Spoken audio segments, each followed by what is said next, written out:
So, speed of sound with just a walking fish. Hello, everyone. And I have linked your channel in the description, and everyone should go there and subscribe. Nice. I just hit 100. I woke up this morning and I was at 100 subs. Oh my God! And I'm lagging at 51, I think. Well, nobody cares about my crap, so it's not very interesting. But I had an interesting interaction with Sal Cordova today on a channel, kind of a test channel that he did called Sal Cordova, and I've linked that in the description too. And we talked a lot about fitness and his problem with fitness, which I think is a combination of a straw man and also an attempt by creationists to redefine fitness to the point where they can make genetic entropy a thing. And we got into a whole lot of areas, and one of them was the area of, why we believe what we believe. And at one point, Sal sort of shut down and said that, there are some things we're not meant to know. And we were just talking about that. And you were saying, Walker, that testing God. Yeah. In biblical canon, Job and Jesus both are, you cannot test God. Well, Job questions God and then God gets insulted by it. And then Jesus responds to Satan whenever he's Satan says, throw yourself off the building, you'll be caught by the angels or something like that. He says, man should not test God. So that's like a legitimate roadblock that I feel like a lot of creationists have, My God, is that why Maddox gets so mad when I test him by asking for a source? It very well could be. Is it because he's like God? He's created in God's image. So if I test him, he gets really irritated. So I don't know. Yeah, like father, like son. Yeah, exactly. I don't know if you can see that back there. That's probably pretty small, but that's my target. The Maddox. Anyway. Yeah. Also, I have something really cool that I made just in case he stops by our stream. I thought that I could protect myself. It's pretty snazzy. It is. It's nice. I like it. Stop that. I'm going to share a screen. And then the other interesting thing is that Sal linked a whole bunch of papers, and he gave me 2 new ones yesterday that were by philosophers of science. Mm-hmm. Basically, well, they're actual biologists, but they got into philosophy of science, and they were questioning the whole idea of fitness. And it's testability, whether or not fitness was tautological. Mm-hmm. The thing that survives is the thing that survives is basically what it boils down to. So they're saying that no, that can't be falsifiable because it's tautologically true that the things that survive will be the things that survive. So the survival of the fittest is a tautology, is what they're saying, and that it can't be tested. But a theory is not an argument so much. A hypothesis might be a suggestion about how something happened, but I think the whole thing falls apart. And that was basically, the 2 papers were like 50 pages long between the 2 of them. Yeah. Well, have you looked into the paper that he always cites about, like the quote of Lewontin, where he talks about how Lewontin hated the concept of fitness or something? The actual quote from Lewontin, the paper that he's discussing, is describing the differences between like the conceptual idea of Darwinian fitness and the actual like quantifiable population genetics definition of fitness. Right. And his quote, I have like direct quotes somewhere, but I'd have to pull them up. But his criticism, I've got it. Yeah, but his criticisms of fitness was, or at least the population genetics definition of fitness, is that it's hard to quantify and it's impossible to make a model independent like definition for it. Which is fair, that's why like different studies outline how they're determining fitness before they do the study, right? Like those are just generic parameters. It's impossible. As Lewontin said, there is also an implication that fitness is a scalar quantity, and he says that it cannot be a scalar quantity.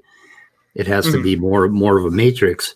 So Lewontin, I think, let's see, the difficulties of the concept of fitness are unfortunately much deeper than the problems of frequency and density dependence. The problem that it is not entirely clear what fitness is. So that was one of the things that Sell quoted. Yeah.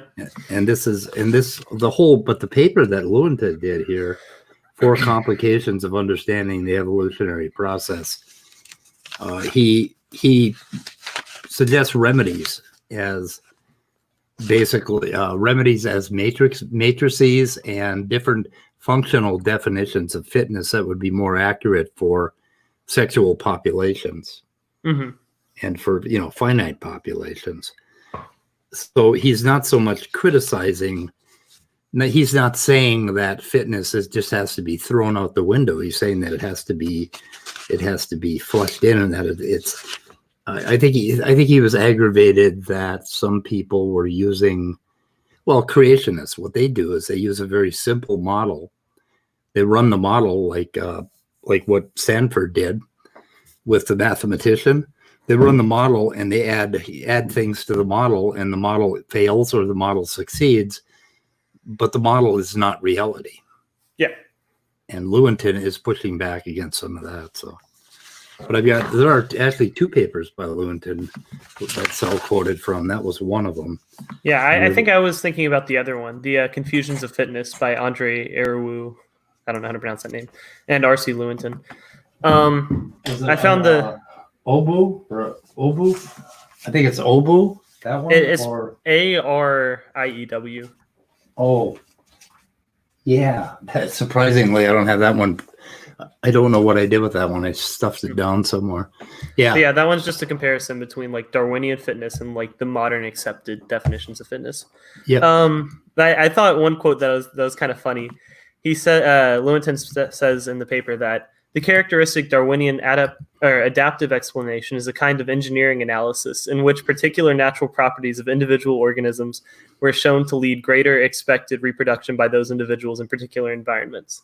So, his whole engineering analysis were particular natural properties of individual organisms. That sounds a lot like Sal's argument, which is what Lewontin was arguing against in his paper. I just thought that was funny. Yeah.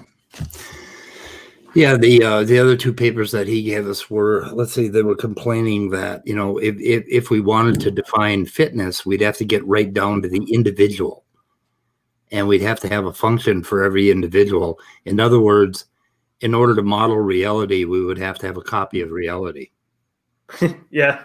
Which is not the point of population genetics. And I was trying to tell Sell that the point of the Fisher-Wright theorem and all of these other books on population genetics, like I've got Crow and Chimera here, they are about modeling particular aspects of what happens in genetics and seeing what that model will do. So you're investigating one piece at a time, and you're looking at its contribution. You've got the simple Fisher-Wright asexual population.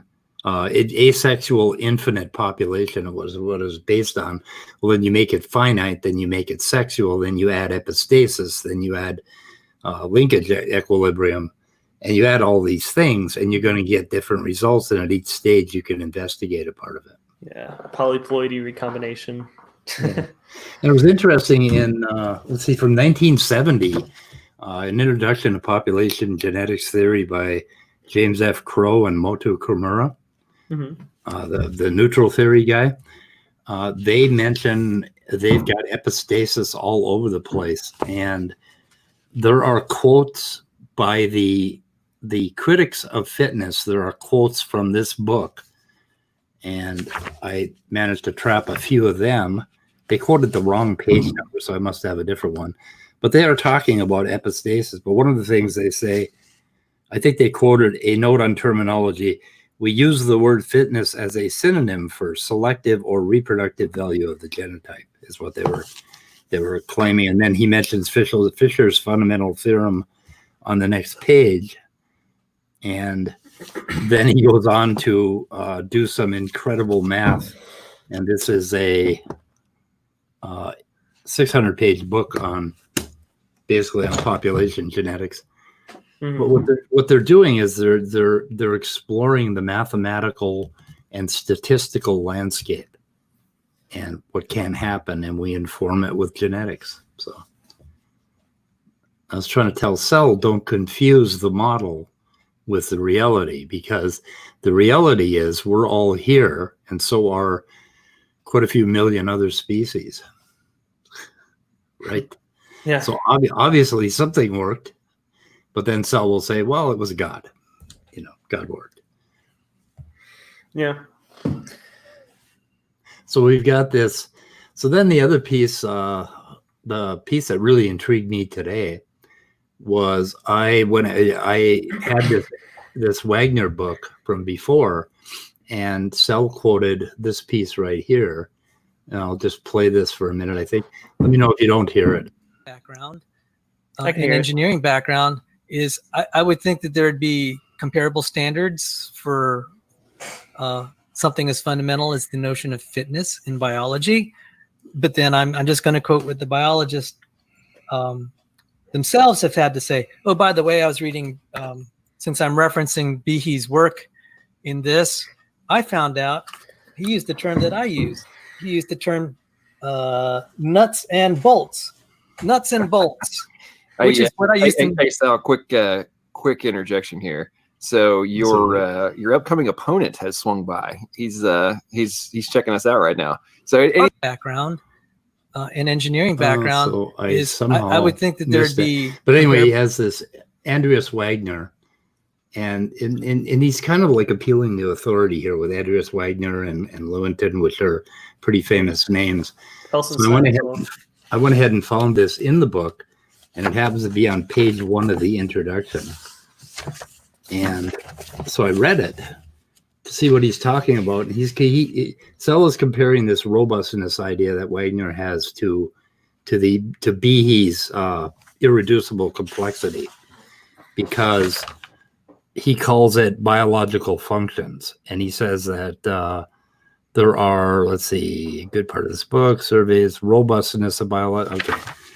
Anyway, it says, however, fitness is hard to define rigorously and even more difficult to measure. Then he does a ... And inside that ... is, in addition, a change in fitness can have many different causes.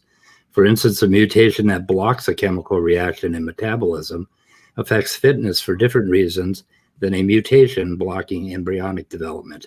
And that wasn't really needed. And then he goes on, an examination of fitness and its robustness alone would not yield much insight into the opening questions, I think. And then he goes ahead and talks about biological functions. As assemblies or parts that carry out well-defined biological functions. Now, Cell is claiming that's irreducible complexity. Well, that's not what this book is about at all. This book is about robustness, and his claim is that organisms, let's see, what are organisms robust to? This book has a restricted scope. It focuses on robustness to genetic change, and he postulates a neutral space where they have found that a great deal of change to the genome, to the conditions of the cell, and the cell will adjust and keep on living. So no matter, he says regulation of osmotic balance, metabolite concentrations, and gene expression, thermal regulation, and endotherm organisms all self-adjust and remain the same. So there's this robustness to life, basically. And he says proteins can tolerate thousands of amino changes. Metabolic networks continue to sustain life even after the removal of important chemical reactions. Gene regulation networks continue to function after alteration of key gene interactions, and radical transformations in embryonic development can lead to an essentially unchanged adult organism. So he is looking at the robustness of life, the fact that life just keeps cooking. And when you think about it, I don't know how long you've been alive, but I've been alive for 69 years, and my cells keep waking me up every day. I mean, I'm alive.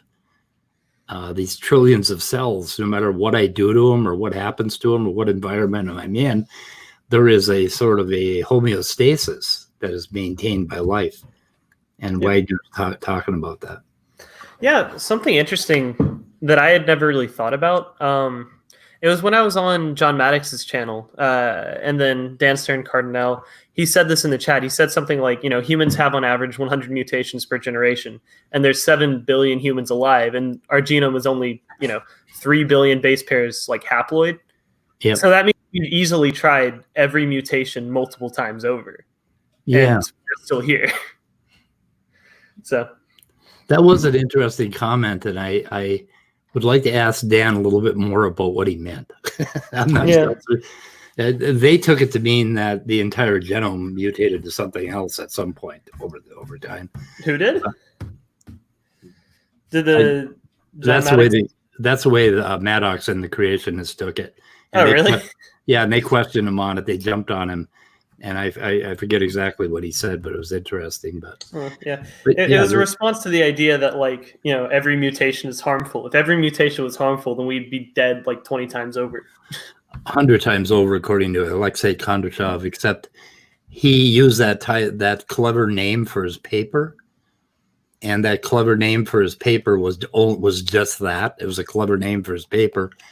In his book, The Crumbling Genome, he's considering humans and the possibility that the human genome is deteriorating with our modernity, our basically what we're doing to the human race right now. Mm-hmm. And he was conjecturing, and he never came up with a conclusion. He never concluded that there was genetic entropy. So Kondrashov is not saying that we should be dead 100 times over. He's saying we don't know. We need to investigate this. Yeah. And of course, they've hooked these poor guys that the creationists hook up with, get bandied about as if they're supporting the claims of creationists, and they do not. Mm-hmm. Like Kunin. In the back of Kunin's book, he calls ID malicious nonsense, but they quote other quotes in that book from him. They should quote the part where he calls them malicious nonsense. Yeah. But we have to point that out. But so anyway, the Wagner book goes on to talk about protein spaces and neutral spaces, and it's kind of interesting.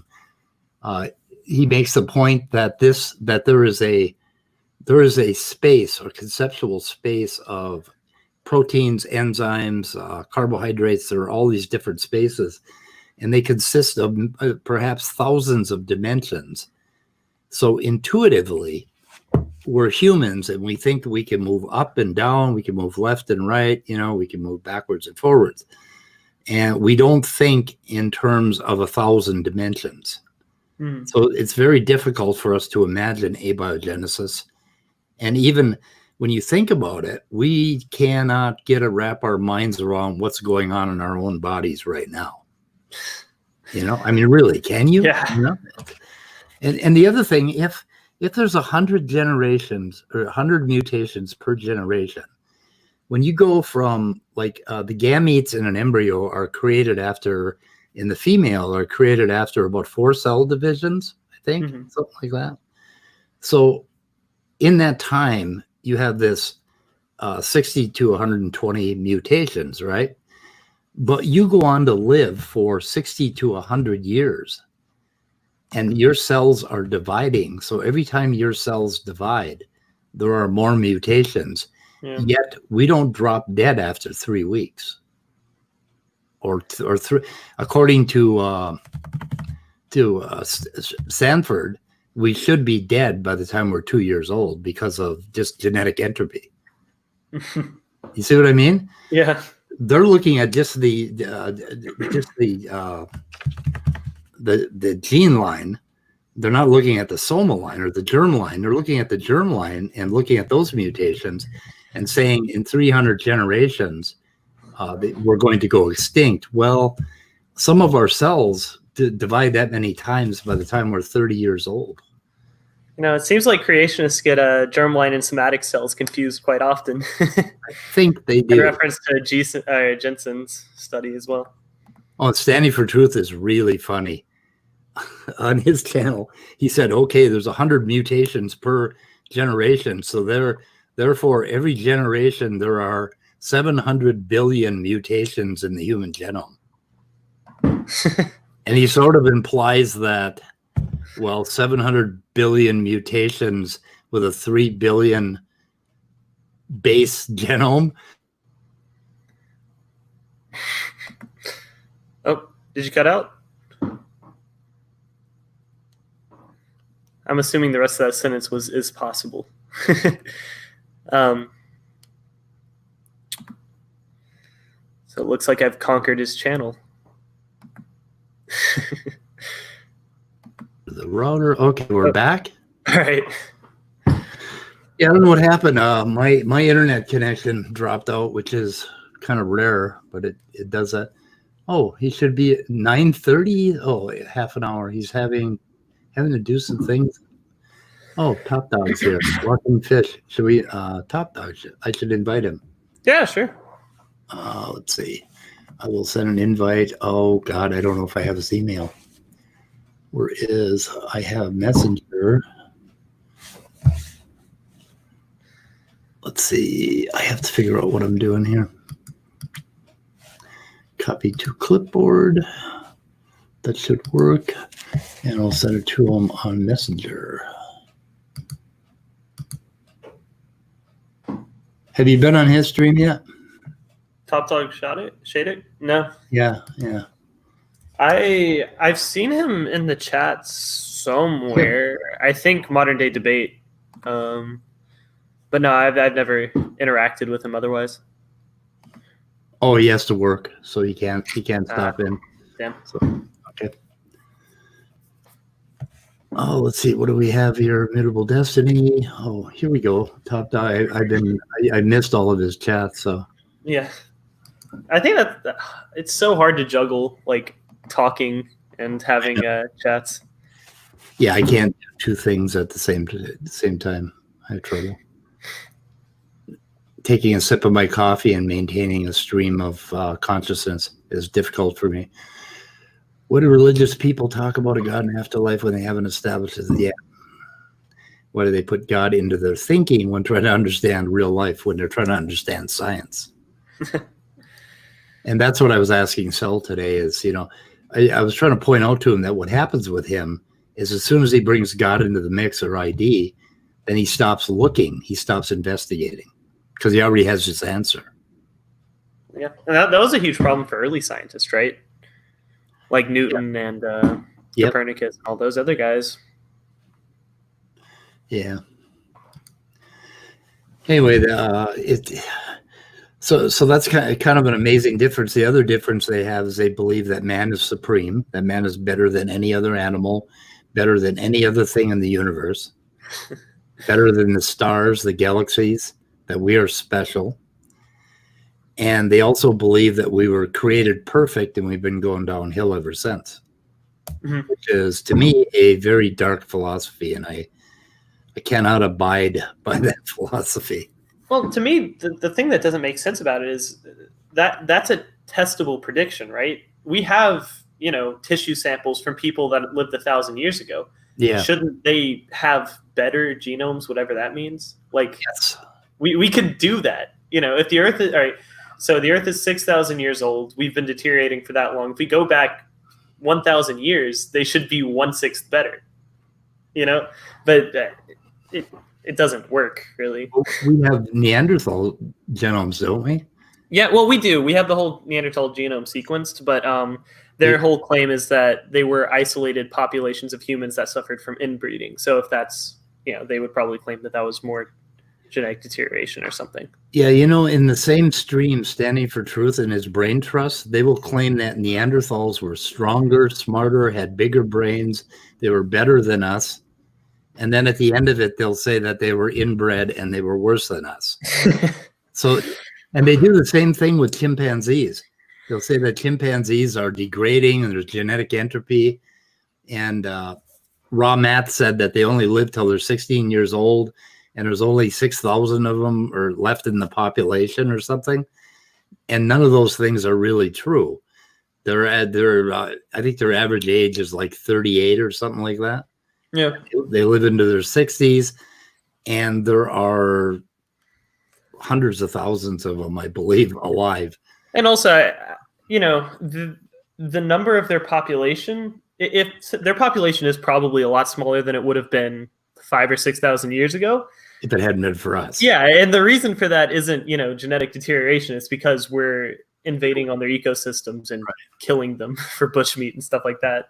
And then I've got to find that particular video. It's on Standing for Truth's channel. In the very same video where Raw Matt said that, at the end of the video, that chimpanzees are going extinct because of genetic entropy. In the beginning, he said that they were stronger, like 6 times stronger than us. They could go out in the sun without getting cancer, that they were more agile. I mean, he was talking up chimpanzees like they were a superior species.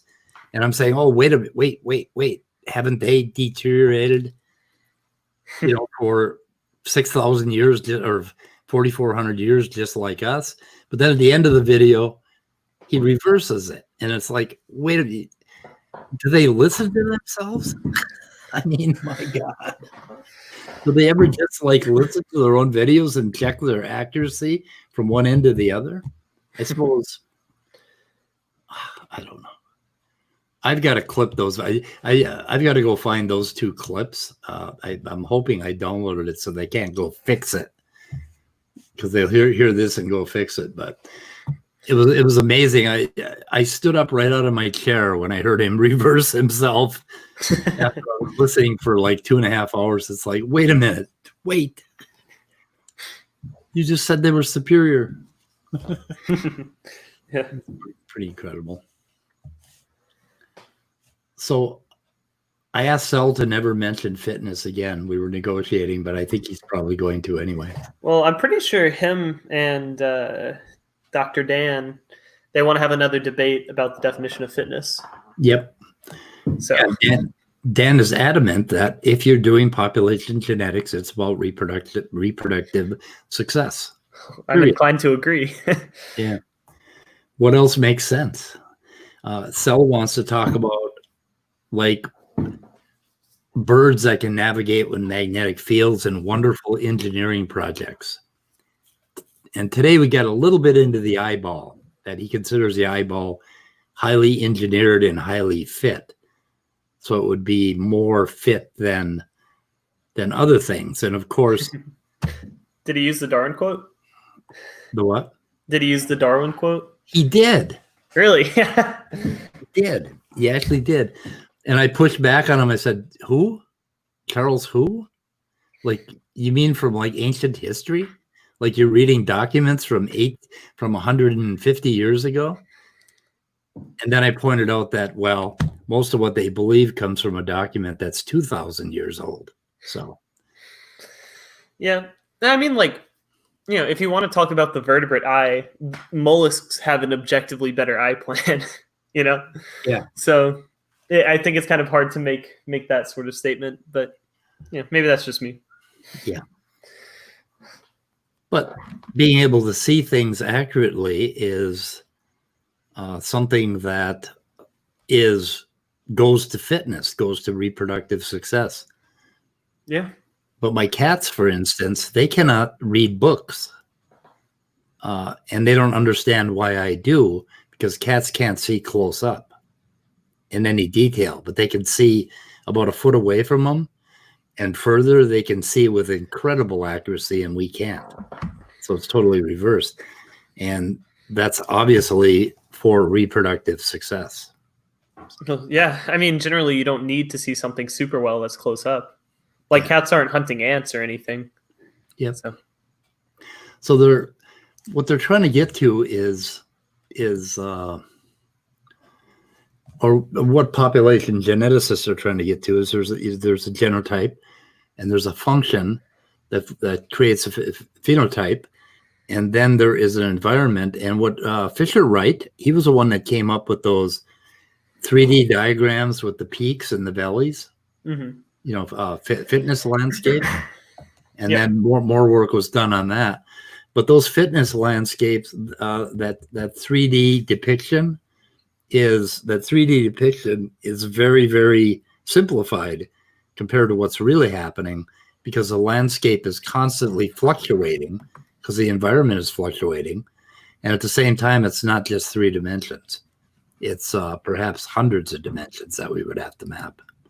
Here's Andrew Cumming. You guys met before? I don't think so. Oh, no, I don't think so either. This is Nice just to meet a fucking fish. Yeah, nice to meet you as well. Yeah. Sorry for the late speed. I caught up with a conversation with Erica actually. Oh, really? Yeah. On the Dapper Dino stream? No. We actually just talked on a Zoom link. Oh, cool. Well, that's good. Just one-on-one. So that Oh, was nice. In the odds that she's watching this, I would like to thank her for the shout out, because I think that's what pushed me over to 100. Well, I know it's what pushed me over to 100 subs yesterday. Yeah, she pushed me from 6 to about 30, I think, when she gave Yeah. me a shout out. So I went from 7 to I think 101 or 2 right now. 108. Dang. yeah, cool. well. Since we haven't met before, may I ask about your background walking? Oh, sure. Yeah. I actually don't think I've talked about it like online, I guess. Like so it all started when I was born. Where are you suggesting I start from? No, it was long before that. Okay. I guess let me rephrase it. So what do you think? So I'm guessing you accept evolution since you're on here. For sure. Okay. All right. Yeah, go ahead and Just making sure. tell us what your background is, Walker. Okay. Well, I was raised in an evangelical Methodist household in the Deep South. I'm from Alabama. I grew up. I say I was creationist. I was definitely creationist, but I wouldn't say I was ever like young Earth creationist, because I'd never delved into like those arguments. I was a kid, I was like fucking middle school whenever I left. And so I eventually, but I still believed in like biblical literacy or literalism and biblical inerrancy, that kind of stuff. And then I got super into biology, and now I am studying. I'm studying evolutionary biology at college right now. So Oh, cool. yeah. Yep. So that's my background. Yeah. Does your name have anything to do with Tiktaalik by any chance? Yeah, it was kind of a joke on like the whole fishapod conceptions that Nice. creationists have.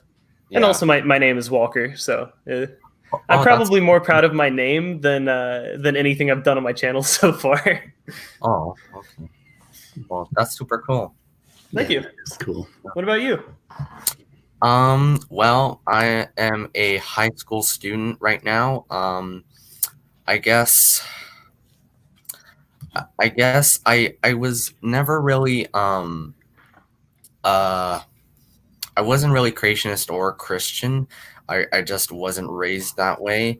I did read some of the stuff early on, but the more I read science books and nonfiction and things like that, the more I started gradually towards evolution, and eventually I think you might say that I'm on the path toward atheism in some sense.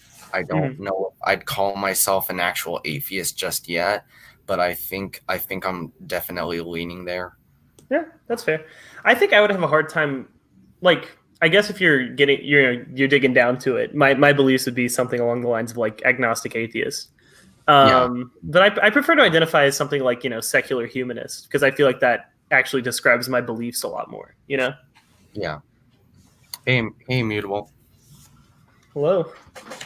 The late Mutable Destiny. Hey, how's it going? Not to be confused with the late Abe Vigoda. Uh-huh. What? You've never heard that meme? No. Abe Vigoda was kind of a famous actor. I think he played Fish, and I don't know. He had a bunch of roles, so he was recognizable. And around I think it was 1996 or something, he was supposed to be show up at a convention in France, and they said something about, they referred to him as the late Abe Vigoda. So then for the next 10 years, Abe Vigoda was referred, everybody thought he was dead. And he kept appearing in new shows, in new movies. And I was like, wait a minute, why is he still acting if he's dead? And Abe Vigoda made a big joke of it. He thought it was funny, so he kind of played it up. It was pretty cool. And then he finally did just recently pass away. So he is actually the late Abe Vigoda now. So, well, to be fair, all of this transpired a couple years before me or Andrew were born. Yeah, you mill weenies, I call you. Sorry. Yep. Speed, be careful what you say. I am going to send a mouse over there, and I'm going to view your books. Oh my God. My cats brought a mouse in last night. I'm afraid they're going to eat my books. Wait, you have cats? Oh yeah, right. Two cats. Oh dear. That plan may backfire. Yes, it might. But they're reverse cats. They actually bring mice in from outside. Yeah. They're kind of just the opposite of what cats are supposed to do. Then they torture the poor things for 12 hours and the mice die of despair. They don't actually hurt them. They just chase them around for 12 hours. And then the mouse, after 12 hours, said, fuck it, I'm out of here. He dies. He just quits. I don't know. Poor Anyway. mouse. Anyway, So, what you got? What were you guys talking about? Andreas Wagner and this book, amazing book called Robustness and Evolvability in Living Systems. And he gets into evolvability and neutral mutations, and he gets into enzymes and how enzymes can be changed, so slightly mutate so that they have different functions. And Right. he envisions spaces, like gene spaces or nucleotide spaces or enzyme spaces. And his theory is basically that cells don't care. There's a whole huge neutral space where they can evolve. And then at some point, if a organism comes under natural pressure, natural selection pressure, that these neutral mutations that have been going on can suddenly create entirely new life forms and create radiations like the Cambrian explosion and things like that. And how widely accepted is this? Andreas Wagner is one of the big ones. In fact, well, let's just take Sal Cordova's word for it. I think he said he was one of the leading evolutionists or evolutionary biologists in the world, along with Lewontin and a few others. So he is not a minor player.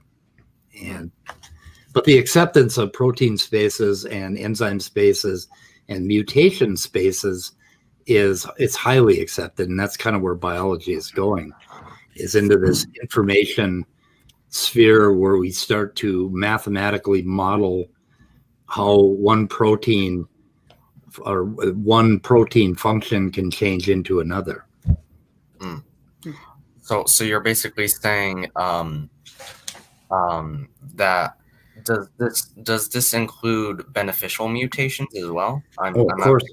Yeah, we're talking about de novo genes that create new proteins with new pathways and new functions. And Wagner's point is about, Sell misquoted him about robustness. And apparently Sell only read the first 2 pages of the book, because the rest of the book makes the case that a great deal can go wrong in an organism. Well, we were just talking about, from 0 years old to 100 years old, we stay alive and we're mutating constantly during that time.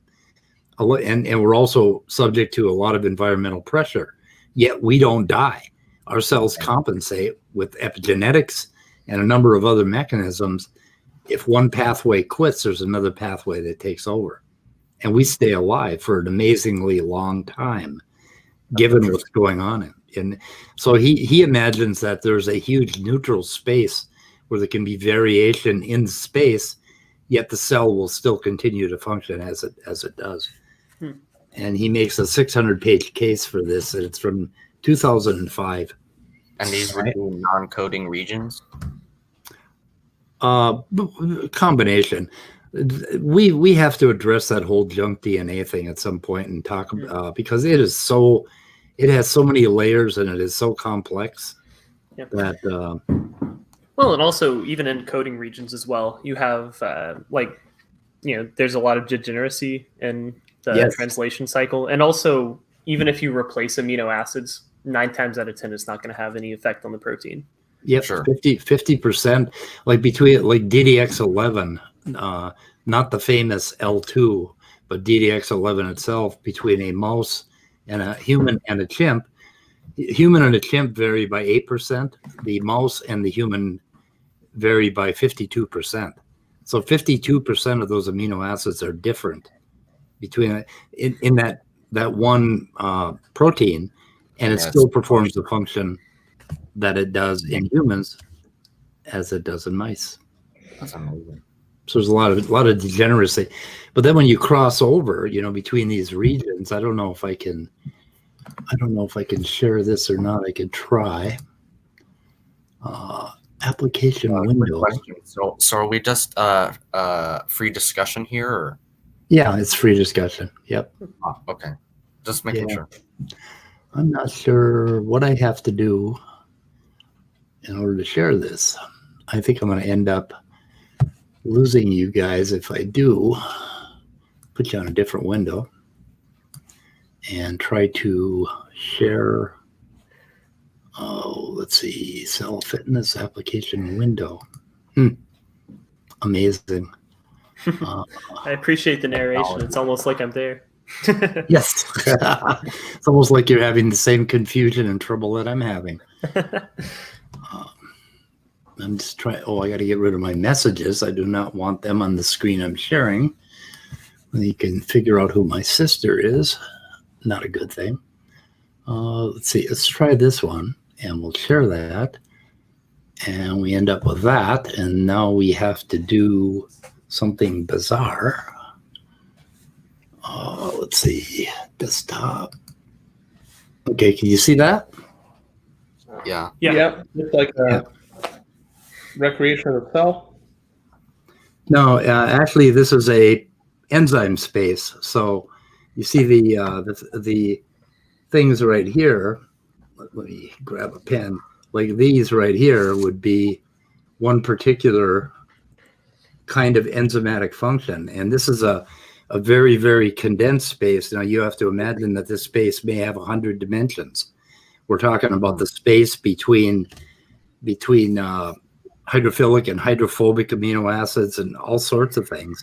But as like this protein can change in this entire space. I mean, every point in this space is one particular allele or particular kind of mutation. And it can change in a number of different ways. This protein can. Suppose we have an X and a Y axis, and we have to define what those are, and we haven't, but use your imagination. So as long as you stay within this space, that protein is going to function. But if you get out here, we have a non-functional protein, and that will be purified out of the genome. But if we get out here, exactly? Go ahead.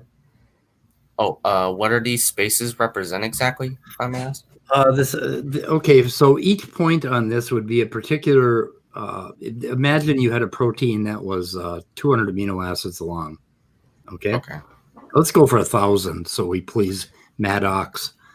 Not Titan, but 1,000. So we have 1,000 amino acids, and one of them changes. If one of them changes, then we're going to end up in a slightly different spot on this space, right?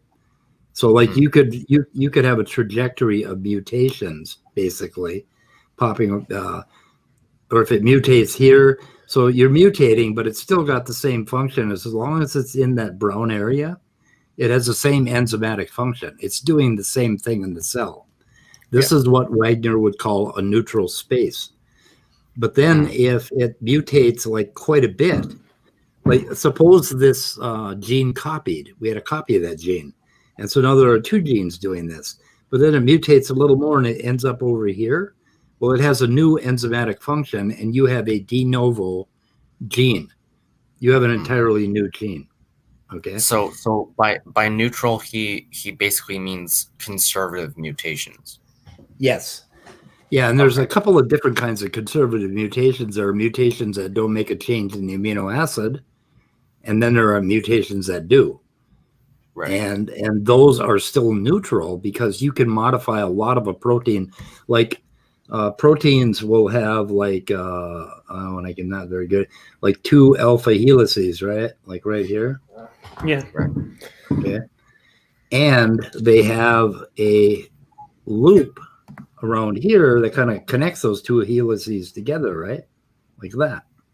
Okay. In those loops, when you look at, if you go look at NCBI and you look at proteins, the actual proteins, you'll find that these are highly unconserved regions, these loops right here.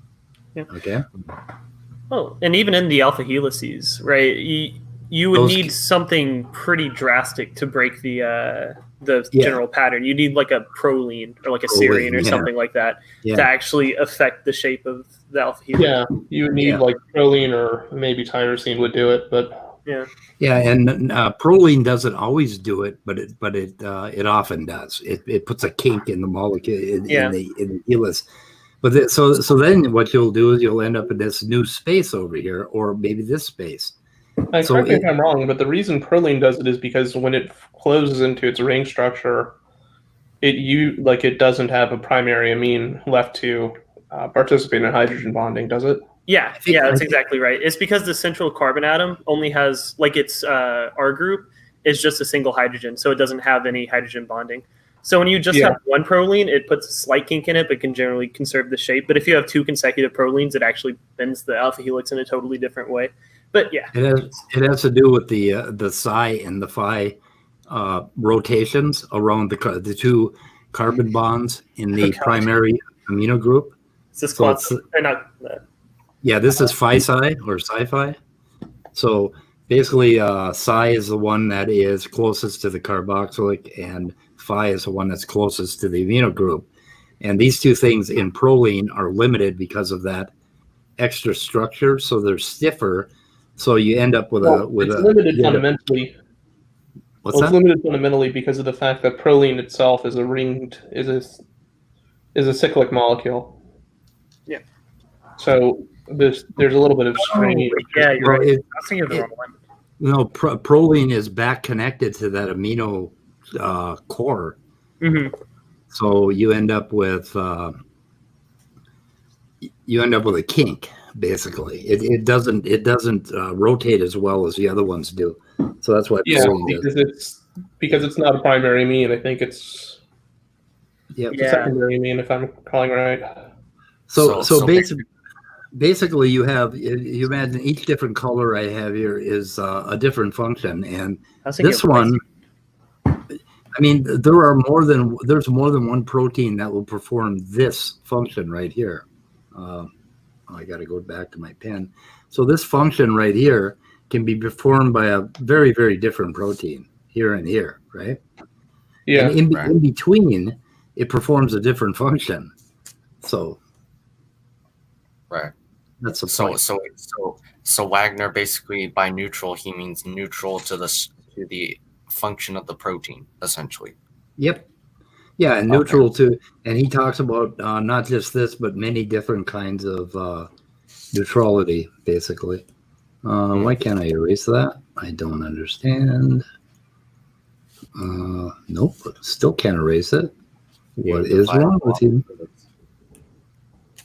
Did I end? Oh, I ended up out here. I see. So this is my protein space. Okay, so now I want to go back there and go back there.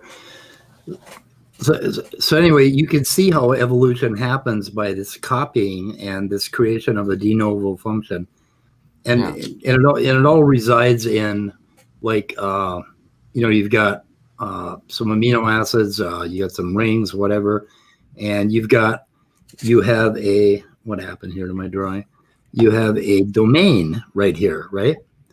Where you might have a magnesium or something like that, or a zinc, and this becomes an active area. The rest of the protein is sort of like the holder for whatever it's working on. So all of this out here is like the lock and key mechanism where it holds it, and this actually causes the reaction. So if you have some sort of an active site here, well, these active sites if these active sites are highly conserved in proteins, but when they do change, you end up with a new function.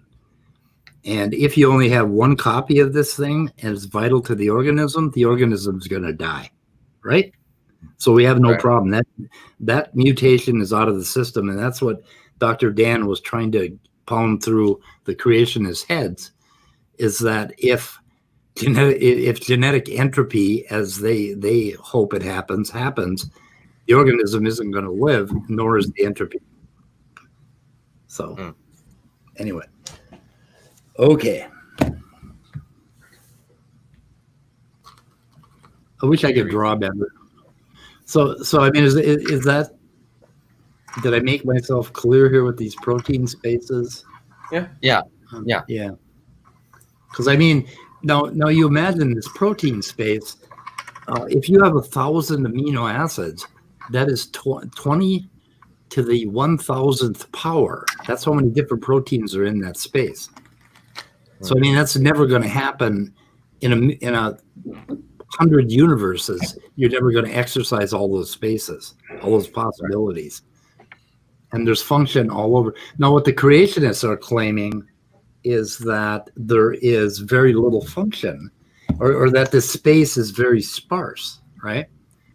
But their man, Douglas Axe, did a paper, and he found out that it's something like 1 in 10 to the 74th would be functional for that particular function. He was talking about a particular one of these colors, right? So just one function. And he was saying 1 in 10 to the 74th. But in a previous paper, they had an enzyme, and they found out that 25% of the mutations were functional, did exactly the same thing. So in other words, this space was filled, just absolutely filled with function.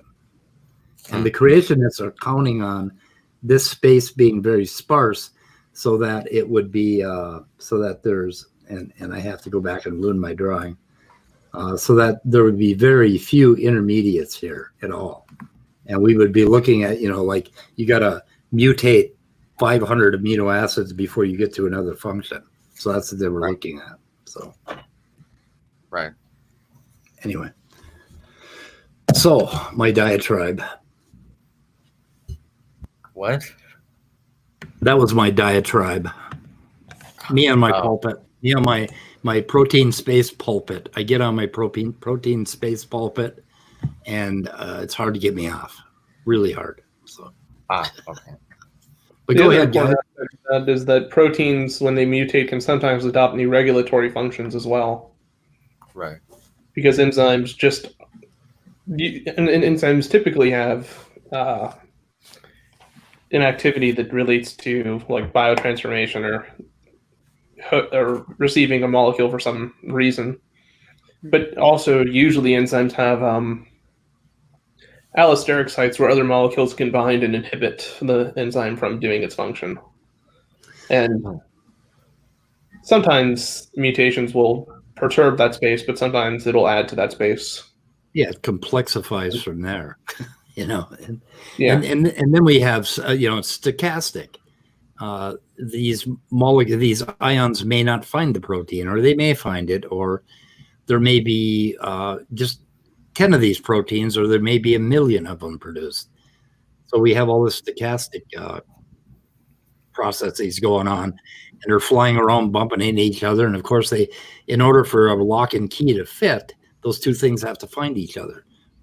But Wagner is claiming the important aspect, and this is kind of like how some purification methods work, is that for binding to be an effective process, you have to have a very high affinity for kind of like the parent molecule and the ligand that it's being accepted by. So the active site and the ligand, I mean, have to be very, in some sense, have to be very adopted for each other. Yeah, but there's a lot of flex in that.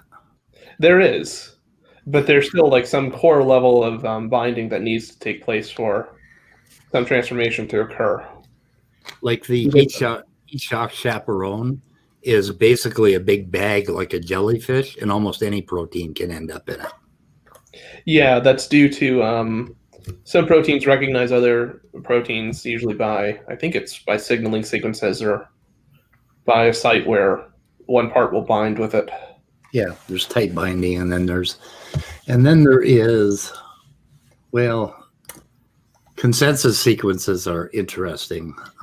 There's a really good article on the wiki about those that show you that those signal sequences do not have to be exact.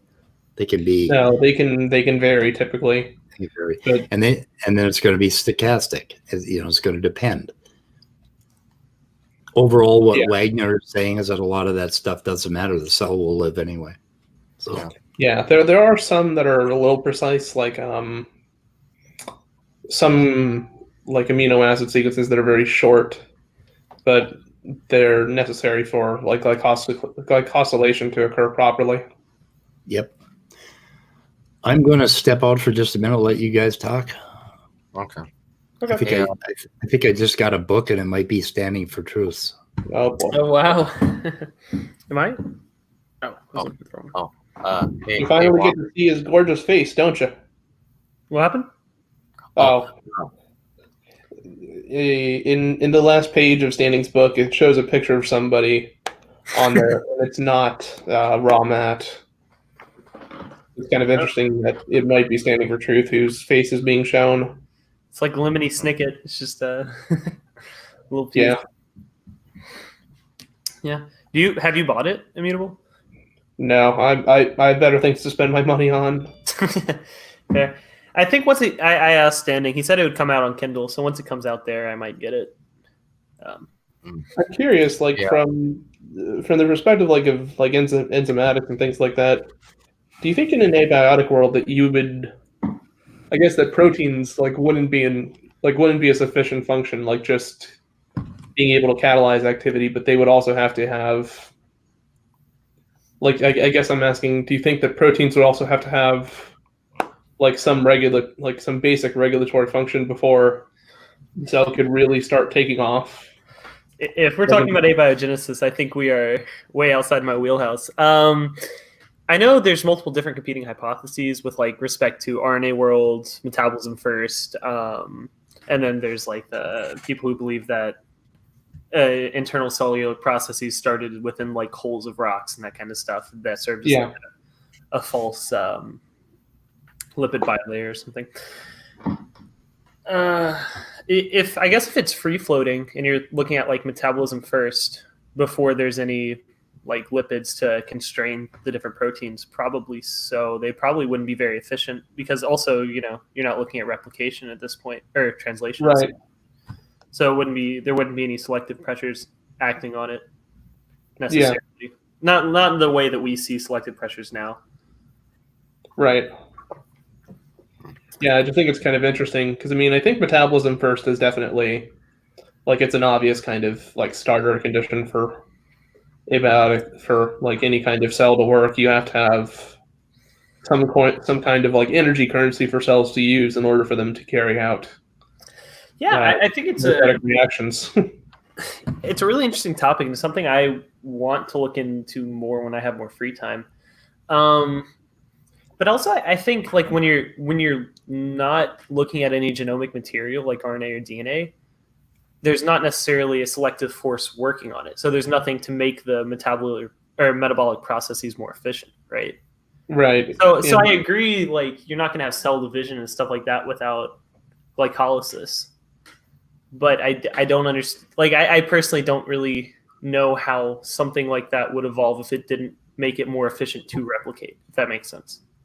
Well, I know because I've read a little bit of literature regarding RNA world. It's it's a good idea in principle, but one of the issues it has is that RNA itself is not very sustainable. Mm-hmm. Like in quite a lot of the conditions, it just tends to decompose. Yeah. Although, in terms of like the storing of genetic information or molecules that are similar, I don't think necessarily you would need like ribose particularly. I think you could have other molecules which have similar electronic properties to ribose. And I know that like two potential candidates that have been used as an alternative are like alternative nucleic acid called PNAs and also TNAs. Mm-hmm. TNAs are what are called threose nucleic acids. And threose, if memory serves, let me look it up again. Yeah, threose is another type of sugar, but it's kind of similar in its properties to ribose. But you can also have alternative forms of these kind of like phosphate carrying molecules, like PNAs, so peptides that can form ester bonds and potentially have like phosphate containing groups. Yeah. And that have similar properties to the nucleic acids we currently have. The only kind of interesting issue with that, though, is the fact that I just want to point peptides bind much more strongly than DNA does. Mm-hmm. So it'd be very hard for it to be a self-replicating system. It'd take quite a bit of energy to have the strands separate. Yeah. Speed, was that your mail that just came in? No, actually, my son got Chipotle. I didn't get the book. I'm probably going to get Standing's book tomorrow, but that was Essentials of Glycobiology, which I just wanted to rub it in that I have Essentials of The Glycobiology. book you were supposed to get me, yeah. The book I was supposed to get in, but it's like $125, and you're not worth that much yet. So I don't know if you can understand that book yet, but okay.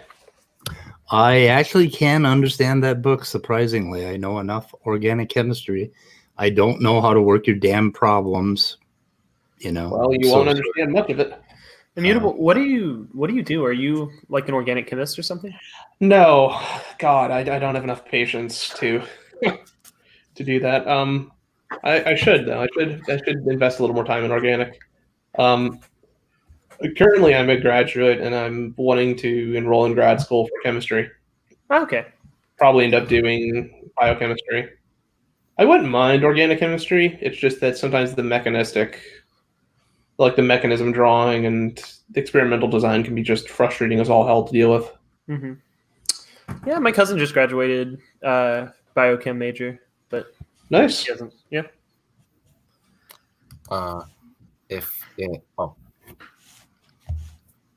Go ahead.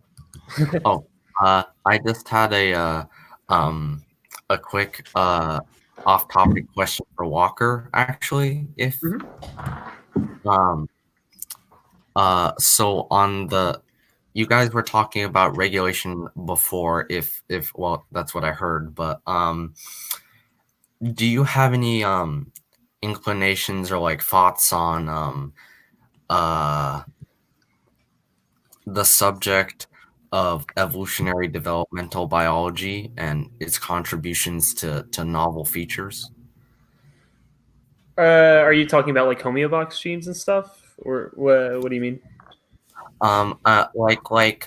So I'm talking about mutations to just regulatory regions in general that could lead to like these supposed transitions that creationists have in their minds, like the new information that they keep bringing up, these novel features, stuff like that. I just want to see what you thought of those kinds of mechanisms that scientists are proposing. I mean, for sure. I think developmental processes are relatively easy to change and can have a huge effect on like the phenotype of the organism. Like, Sure. Just off the top of my head, the fusion between digits 2 and digits 1 of birds was a frame shift mutation within like a homeobox gene that it was like the Indian sonic hedgehog had to do with bird femur reduction, and if you upregulate that, it makes them grow the dinosaurian leg, like the ancestral dinosaurian leg from their theropod ancestry. So I mean, yeah, I think regulatory pathways are very important. Even small mutations can have huge effects. Was that an actual frame shift, or was that a temporal shift in the embryonic development? The bird? Yeah. Was it an actual frame shift? Yeah. Well, off the top of my head, I remember it was just, a general insertion which caused a frame shift. Yeah, I think it was an insertion. Because there's another way for that to happen, and that would be an insertion in the temporal, basically the development time, the signaling of the genes. So if you shift slightly where those Hox genes are expressed temporally, you're going to end up with a different body plan. Oh, I mean, yeah, that's very possible. I was just saying, like, it was caused by some sort of frame shift. I haven't actually looked into it. That's just something I know off the top of my head. Yeah, I got a paper on that Ashley got from Nephilim Free. Oh, he was making a big case that what was he saying, that an entirely different set of genes had to develop in order to do that frame shift. And so he referenced the paper, which explains that no, you're wrong, Neff. That's pretty good. Yeah, it says a homeotic frame shift caused Hox D10 and Hox D12 to be downregulated. In the anterior digit. Okay, so it was a frame shift in the regulatory region. Yeah. Okay. Oh, okay. On the coding region, like, damn, that must be interesting. Yeah, for a coding region in a Hox gene, the frame shift, it would screw the entire Hox up, right? Yeah, it would. I was like, that's kind of weird. Usually frame shift mutations are like deleterious in that sense, but in a non-coding region, yeah, okay. Yeah. It might do something. So this is a signal sequence right here. And this is how you'll find on NCBI, you'll see these pictures if you go deep enough. And everywhere you see like a signal recognition stretch, like to get a gene to express or to downregulate or upregulate it, you'll find these diagrams. And what they tell you, this is for the stop codon, I believe, or something like it. And what they're telling you is that AUG is always going to be there. There's no ifs, ands, or but. But here, guanine is more prevalent by a little bit than the other three. And over here, they're all equal, so it doesn't matter. So this would be like an X. And I don't know what the heck that is. It sure is flat. Kind of a don't care. But these are sort of don't care states, and these are we really care. And this one right here is almost always it will be adenine, guanine, or less likely cytosine and uracil.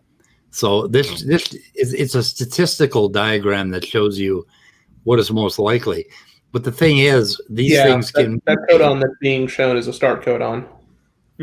Or start codon, yeah, methionine. Yeah, it's reciprocal. I believe it's UGA is a. But I'm kind of surprised that there's a preference here.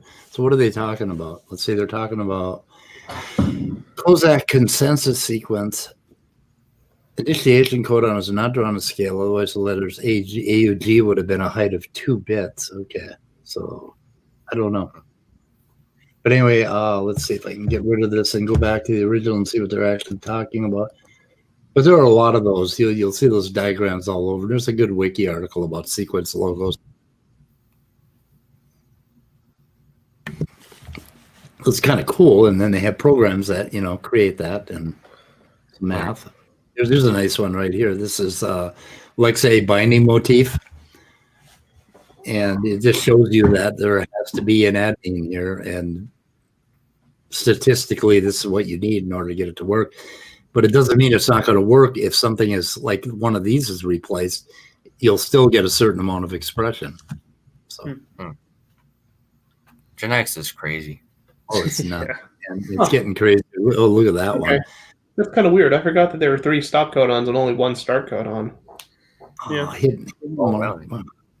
Yeah. Huh. I know that 2 of the stop codons are similar by 1 letter, and then the other is like a different part Yeah, of the the codon. 2 stop. I guess. Yeah, so the 2 that are similar are UAA and UAG, Right. and then the third one is UGA. Right. Mm-hmm. Yeah, and here's that notation where let's see what we have I believe, okay, that's a purine. What does N mean? Or any, okay, N equals asparagine, so it has to be asparagine, but it could be any purine, basically, or any, no, wait a minute, I'm confusing amino acids with, so what, no, that would be, why is that in parentheses, okay, I'm trying to find a DNA or nucleotide motif that is explained the same way, because N is they have purines, and I think those are P's, aren't they? We went over this the other day. Might have. What am I looking at here? I'm confusing myself. 3-dimensional chain codes. Okay, so we're still looking at amino acid sequences. I'm looking for nucleotides, but they have these notations for showing you what can vary and what doesn't vary.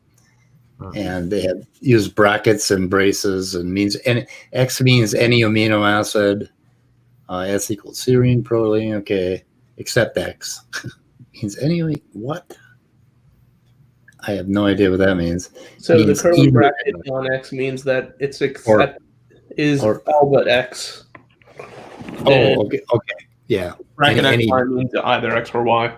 except X, and then the braces mean an or, so it could be X or Y, so it can be either one. So, but that's kind of cool. But there's also one for nucleotides, and those are kind of cool. Position specific scoring matrix. That's not what we want. That's interesting. They use that in. This is how they do the matrices. This is the linear algebra they use to derive these, and you use these in bioinformatics when you're doing a comparison between two different genes.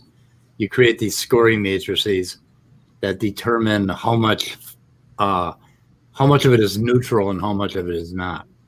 So I became a chemist, God damn it, to get away from math, not to get closer to it. Yep. Yeah. Anyway, so much to learn, and I'm going in 8 different directions right now. So much to learn, so little time. Yeah, you guys are young now. That's cool. You got some time. Hey, hey, Walker. Two, I guess, two off-topic things again, if that's okay. Oh yeah, that's fine. So first, what is your I guess favorite example of a beneficial mutation or an interesting mutation, and then what's your favorite example of a transitional form, if I may ask? Ooh, these are tough questions. I like Beneficial mutation. I don't really know. I mean, yeah, I'd have to think on the beneficial mutation a bit more. Transitional form, I think.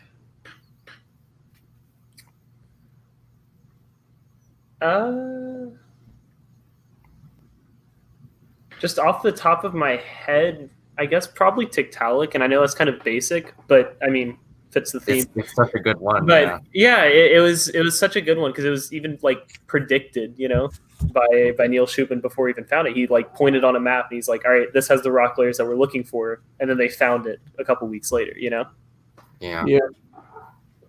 Sorry, off topic. Oh, you're good.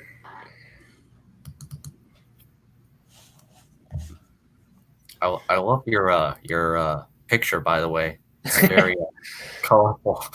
Yeah, it's pretty great. Kind of scary. Kind of scares me. Let's see. Here we go. Be careful, speed. Coelacanths eat people. I know. don't know what the hell that is. Is that what that is? Yeah, it's a coelacanth on my legs. Oh my goodness.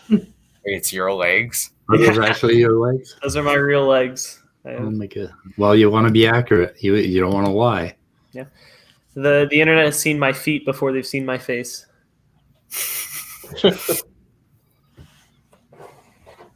Okay. So here's Tiktaalik. And Yep.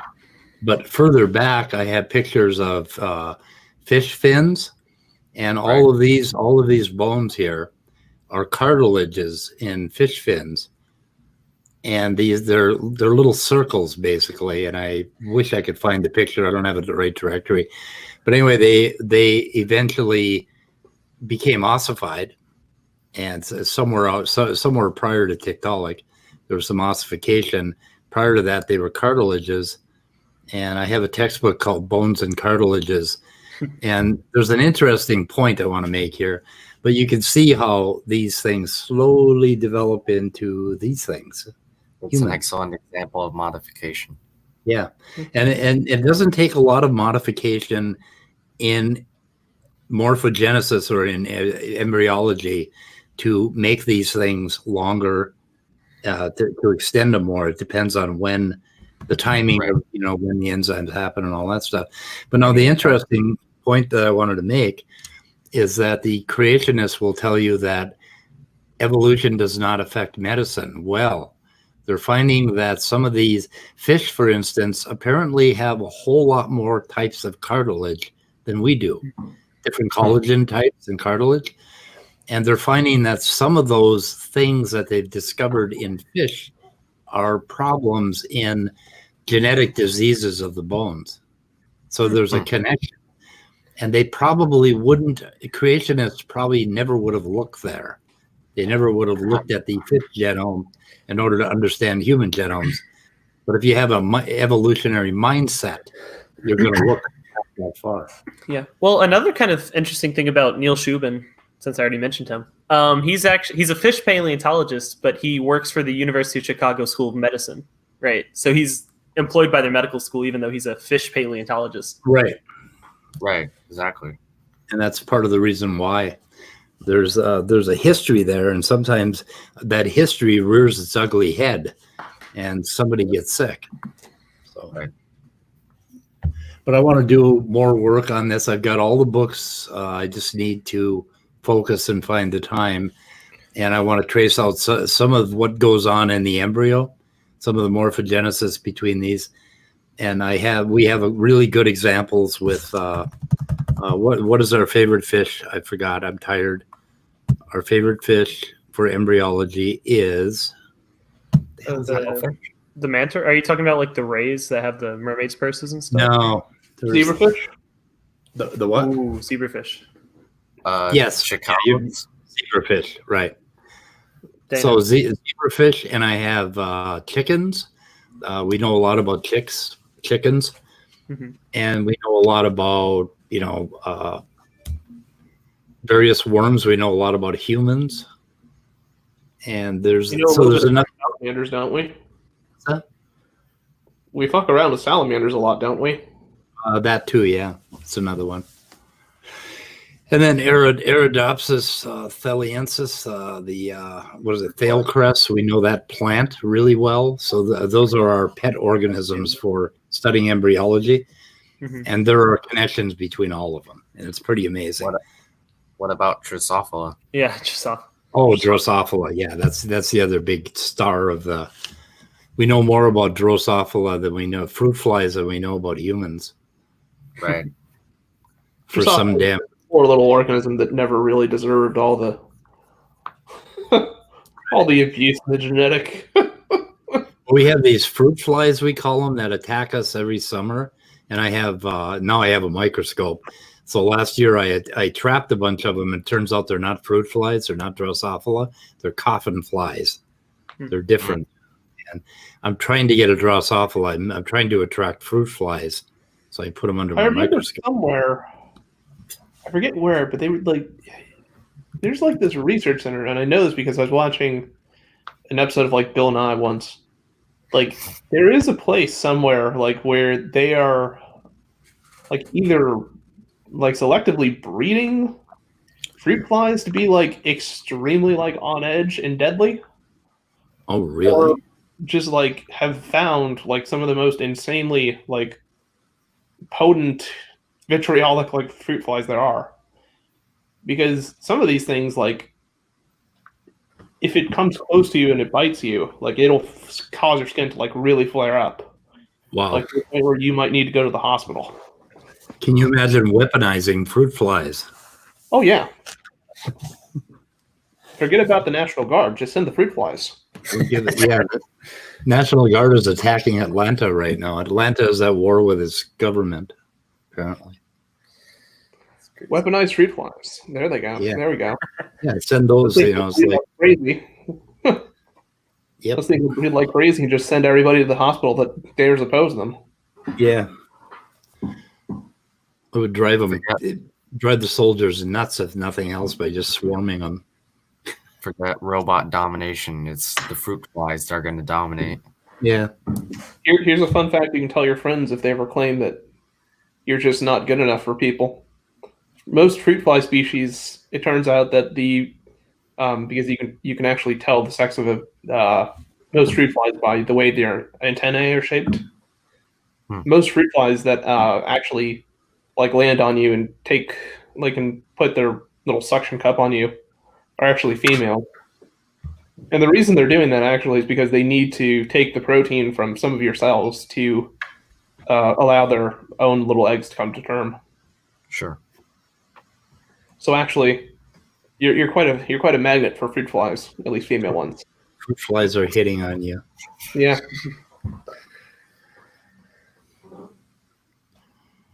I wonder if they hit on old guys.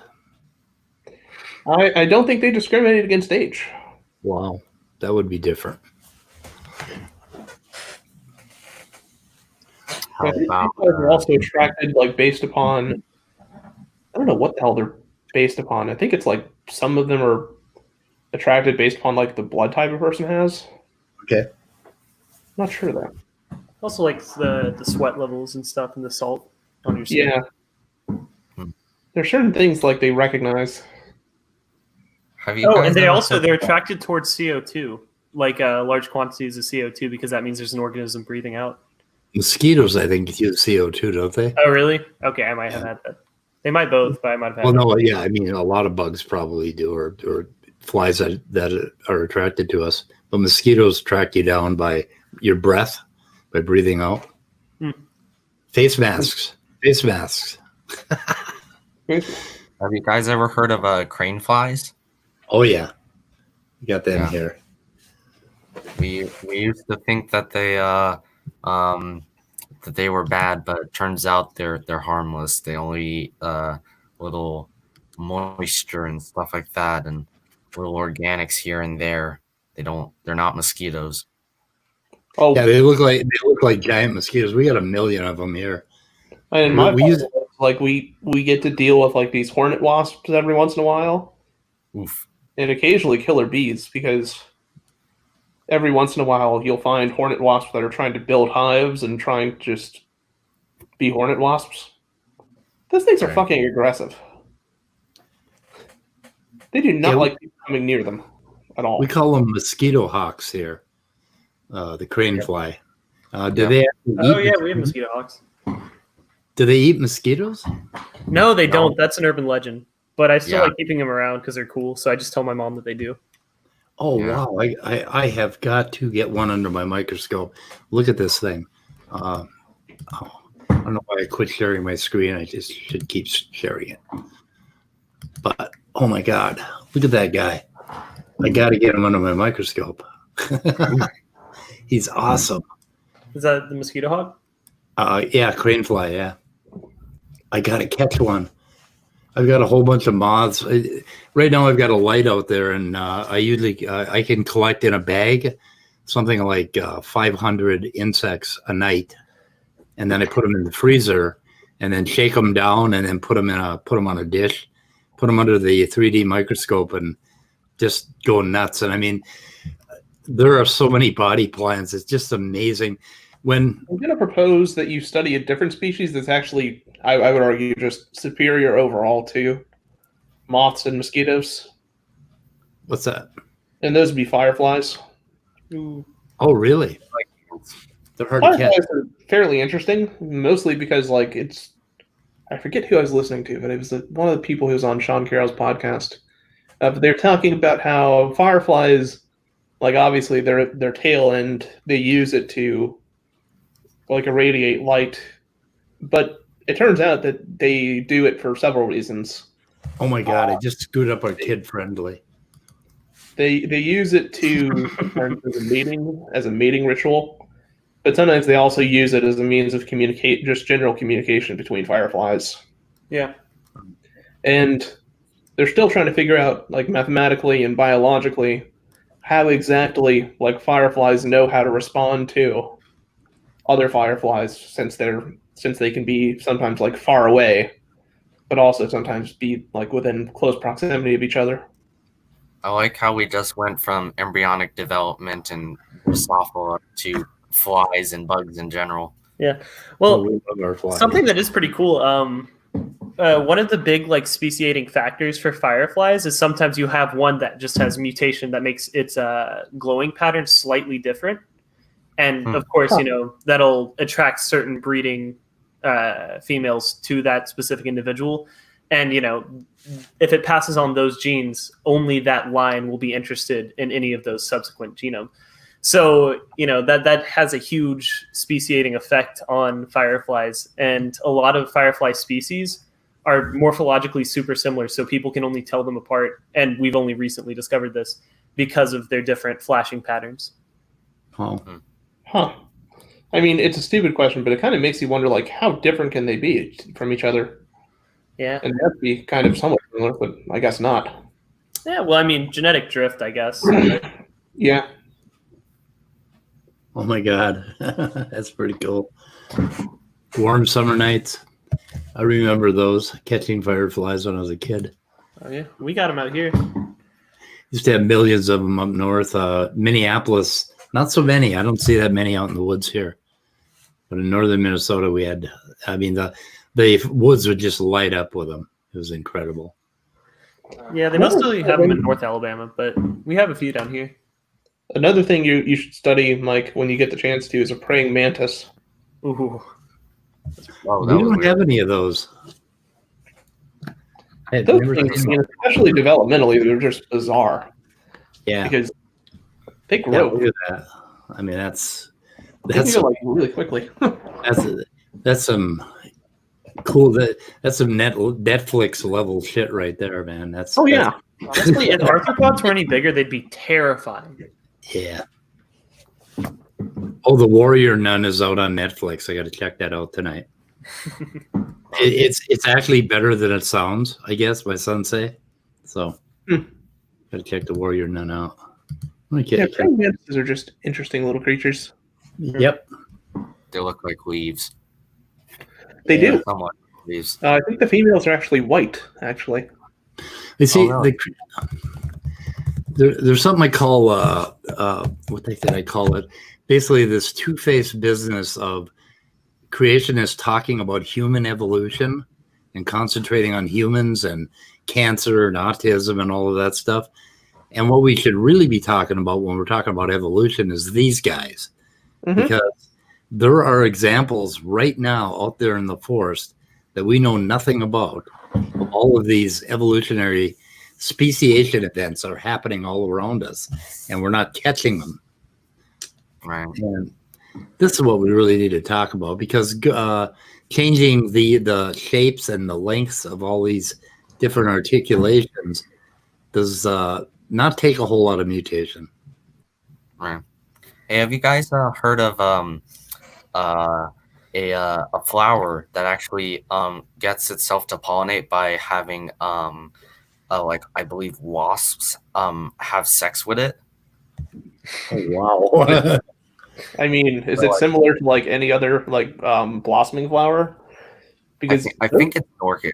I think it's an orchid. There's a very well, let's just say, like, a bleak example of one. It's called a honey bucket flower, it does an interesting little thing with bees where bees are attracted to it because it has these huge like pollen sacs on it, and Right. the morphology of the plant is designed. Well, not designed, but it has this conformation that it's just the right size, so it will allow a bee into it. And when it senses a bee has entered into it, it will begin to, so its like vascular system will start contracting a little bit. It will clamp onto the bee for a few moments, insert and glue its pollen sacs onto the into the bee, and then it will release it, so that the bee unknowingly will carry the pollen sac from that flower, so that when it goes on to another flower, it will spread its pollen from the one flower to another. Right. Mhm. Oh yeah, that's the one I was talking about. It's a hammer orchid. I looked it up too. By the way, Mike, while you're at it, look up. I think it's called honey bucket flower.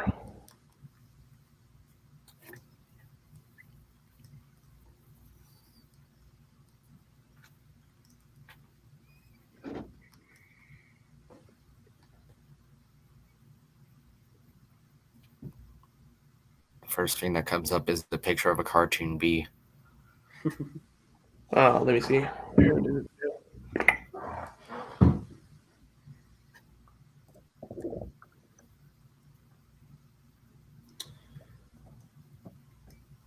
Bucket flower.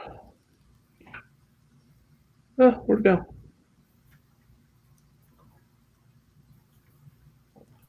Huh. Maybe that's not its name, but I think you're imagining things, Immutable. no, I remember it's a real seeing it. thing. I've heard of it before. Maybe it was a different name or something. Yeah. Maybe it was a honeybee flower or something like that. I don't know.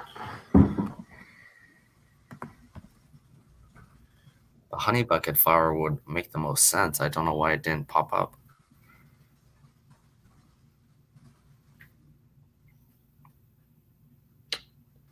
Where did I find this before? Where is it? Oh, that might be what it's called. What?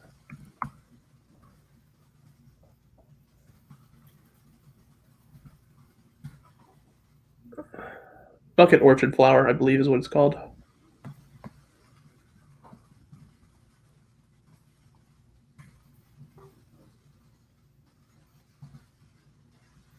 Yeah. So it looks like a lot of orchids have interesting adaptive strategies. Oh yeah. Orchids are the master of getting things to do what they want them to do. I think orchids are up there with fruit flies in terms of taking over the world. And there's some plants Stones that are and just- rotifers would beg to differ.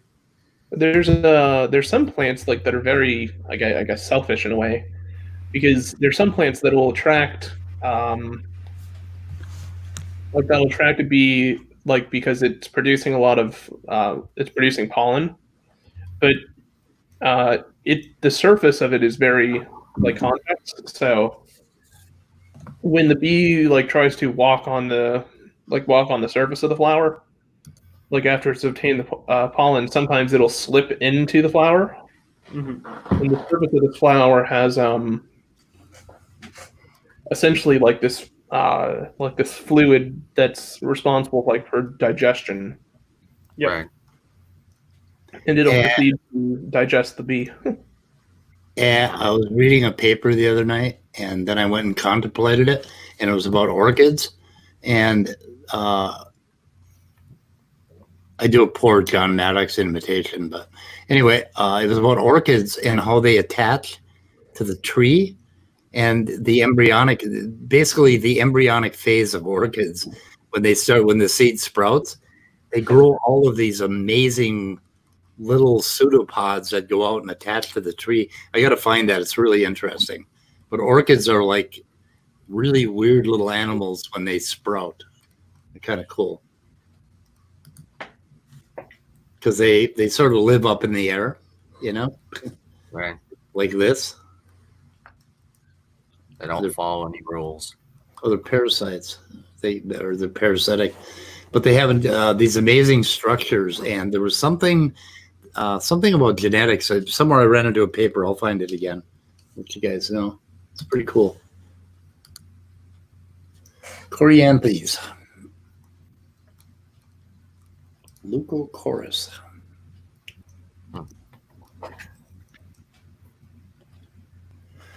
So what's going on in the tubosphere tonight? Dapper Dino had a Kentford bent. I wonder if the Smokey talked to Darth Dawkins. who did Smokey. tonight? Yeah, he's in your live chat. What? Wait, is Darth Dawkins like another YouTube person? He is. He's known for my presuppositional apologetics, and he's horrible at it. Oh, okay. I thought I've heard Smokey say Darth Dawkins before, and I thought he was referring to like Richard Dawkins. No, Darth Dawkins uses that as kind of a, I don't know. I guess he views it as kind of a way, kind of like to slant atheism. I really don't know. Darth Dawkins uses just a real strong bullying form of presuppositionalism to get his point across. He just bullies the hell out of people. He's a menace. He's a scourge. I hope. Oh boy, Maddox giving us more content to deal with. What? Oh, he's out tonight too. Ask yourself debate after show. Who was less annoying? Oh god, here we go. Logical, plausible, and improbable, or probably wrong. Yeah, T-Jump? probably wrong. Set a reminder. No problem. Reminder on. Okay, versus ask you. T-Jump versus ask yourself. Oh my God, they must be talking about veganism? I don't know. I think they were talking about Tom Jump's moral framework. Oh yeah, that's the other thing Ask Yourself likes to do. And they've already had a discussion on Discord. And that's where I ended up talking to Ask Yourself. He kind of convinced me that I had a subjective view of morality, but after I thought about it more, I figured he's wrong. So, what's the problem if you do? if I do? Yeah. The subjective anything makes no sense to me. As soon as you start talking about subjective, you've gone off the rails already. No, not in my opinion. I know your opinion. I mean, I'm willing to change my mind on this, but I feel like morality is subjective, even if a person's individual morality can be objective. You know, if that makes sense. Yeah. Like the idea of morality, two different people have different moral codes, therefore morality is inherently subjective, right? Yeah, technically, if I go really deep into morality, I consider myself pretty close to a moral anti-realist. I don't think that morals are necessarily something that are... Did you see what he did? Standing that for are truth? well-defined in terms of like philosophical foundations. But I think they exist as constructions by humans. Yeah. You see, this is why I stick to science. First Gazette. So Standing for Truth put this wonderful children's video on his channel. Was it the same one that Romat uploaded? Yeah, it is. Yeah, it's the same one. Are you kidding me? Oh yeah, let's call it that. Oh, wonderful video. Mm-hmm. Yeah. Oh yeah, this is definitely not for children. No child. I would not. I let my kids watch Silence of the Lambs, but I would not let them watch this. Your adult children. You've got to draw the line somewhere. I let my kids watch R-rated movies from the time they were born. So, and you know what? It doesn't hurt kids. No, it doesn't. I mean, R-rated movies. What's so interesting too is like on my YouTube watch history, for some reason, that actual video that was being, like that one segment of the video that was being referenced, Yeah. like was being like shown to me like by YouTube's algorithm thing. I was like, huh, that's interesting. That kind of looks like the thing that Maddox used. Not Maddox. Not that Maddox used. That oh, Jesus, Raw Matt used. I was like, huh. Don't tell me that he copied and pasted it. Oh, he did copy and paste it. That's what I was saying. I've watched some of the videos that are the images in Raw Matt's video, and I can tell you that they're not original to his video. You mean that children's video? Yeah. Yep. So he copied it from where? I wasn't paying attention. Well, I know one of them is Kurt's Gazette in a nutshell. Okay. Oh yeah, that's a good channel. Yeah, I love that channel. They got really good animations. Yeah. Yeah, they do. New book released by SFT. Huh. Amazing. Did you pay attention to the final page that was on the thing? Yeah. Yeah, there's actually a picture of Standing for Truth. Allegedly, yes. Yes, allegedly. Did you bother reading like the text that was behind that too? About No. how they're trying to promote like their YouTube channel on freaking back of the book. Oh, really? Wait, yeah. Immutable, have you seen it?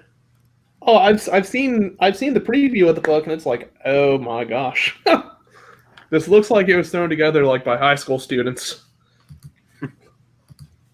Let me find the book, or actually, let's do it. Recently viewed. What does it keep showing me underwear with whatever the hell that is? I would never wear. I wouldn't be caught dead in shorts. So yeah, it's hard to find this book. So I have to. I'm going to shut my screen down for a second because I want to go to my order history. Well, I can pull a tab over here. I think that's the point, that you can't find it very easily. Yeah. So let's see. Returns and orders. Orders and orders. Oh my goodness! I ordered so many books. With all the money you have, I'm not surprised. I don't have any money anymore. I'm unemployed. I'm poor. That's kind of no. true. You're spending all of it on books. Yeah, I already spent it all on books. So, this week it was horrible. I really, really overdid it. Here we go. Standing for Truth. Let's go look at his. Come on, give me the bar. Give me the bar. Whoa. Ooh, what do we have here? References. That's all the references they have? In That's the it? book? Apparently. Okay, the man behind the Team SFT channel, YouTube Can channel. you zoom it a little more? Oh, It's a little blurry. let me see what I got here. Oh, plus, will that work? No. I can try. Let me see. Try that. I can go full screen. How about that? I can't make it any bigger than that for some reason. I'll just pull it up on my own and read along. Yeah, I'm sorry. Try Abracadabra. It doesn't work. But here we go. Here's the man himself down here. Wow. No. He looks like a guy. He looks like a dude. He looks like a dude. I've always found like the ideas of face reveals funny because it's just like, what do you expect? It's just going to be a person. Yeah. The thing is, though, is that like what's so weird is that if you're trying to market a book, why are you using your YouTube name? Right. Yeah, think you would if you're going to be an author. But of course, well, you gotta understand if you look at the content of this book, it's the same kind of garbage they've been putting out for the same kind of illustrations and garbage. It's done with PowerPoint. Wait, so why are you getting it then? Well, so he wouldn't want to put his name on this piece of trash. So why am I getting it? So that Standing for Truth can't say, "Have you read my book? Did you read my book?" You know, I'm actually I'm thinking about book. getting it whenever it comes out for Kindle, just because To be fair, I've never actually read a book of creationist literature. You know, I would need to be drunk to do that. fair enough. Well, maybe. I would need to be like sufficiently like inebriated to even begin. Yeah, and also, you know, I don't want to give money to some person who's probably like, you know, it's their career to lie to people. But Stanek seems like a genuinely like nice person. So, and you know, it's obviously not his primary source of income either. So I don't really have problems with that. I'm pretty sure I'm the only person that's going to buy the book. So I'm not worried about it. But and I'm demanding a refund already, even prior to even receiving it, because I pretty much know what I'm looking. I pretty much know what this is going to be. This is raw mat. Look at this forward. This is raw mat. I have brought together the strongest team of yak on the planet, down to bring down the biggest lie the world has ever seen. Sadly, without actual evidence, the theory of evolution snuck into our public education system, and everyone has fallen for it. This is the forward. Oh my God. He starts out with, "This is raw mat." Oh, That's exactly what Kent Hovind did on his PhD thesis. "Hi, this is Kent Hovind." Hi, my name is Kent Hovind. Yeah, it's like, "Hi, this is raw mat." Oh, you can't. This is worth the money. I'm telling you, this is worth $20. I bought the color edition too. Oh, this can't be real. What's that? Are you reading the forward? Oh, no. I looked at one of his other. Here, let me share screen. Okay. So, because I know. Shut up, people. I don't need you to tell me how to run my computer. What the heck? It's not. You have to share it. I'm trying. I'm clicking on it. Well, click harder. I can't click harder. I don't know how. Okay, I'll try my magic pad. Nothing's working. Oh, I have to cancel my share screen before I can add you. Okay, I got it. God, Michael. I'm working on it. I'm trying to get better. Well, it needs a little more work. I know.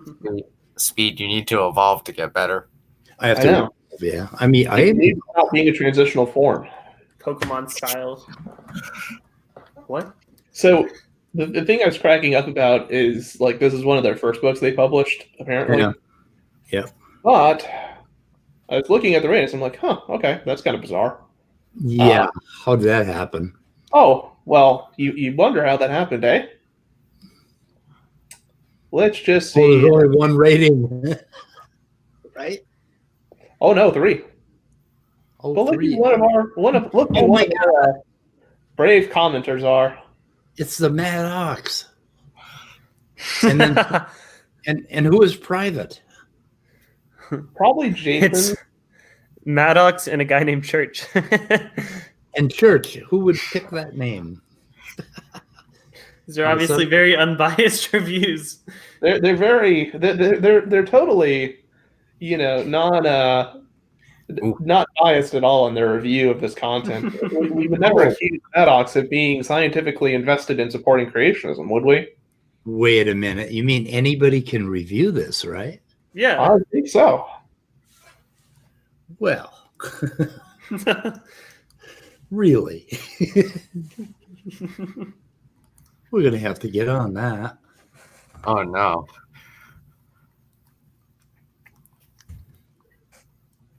What the hell's the name of that again? I know I bought the thing. 100 plus falsifications of evolutionism. Of evolutionism. Ism. Oh my God. And in case you just wanted to see, you were just so desperate to understand how the formatting of this book came together. Right.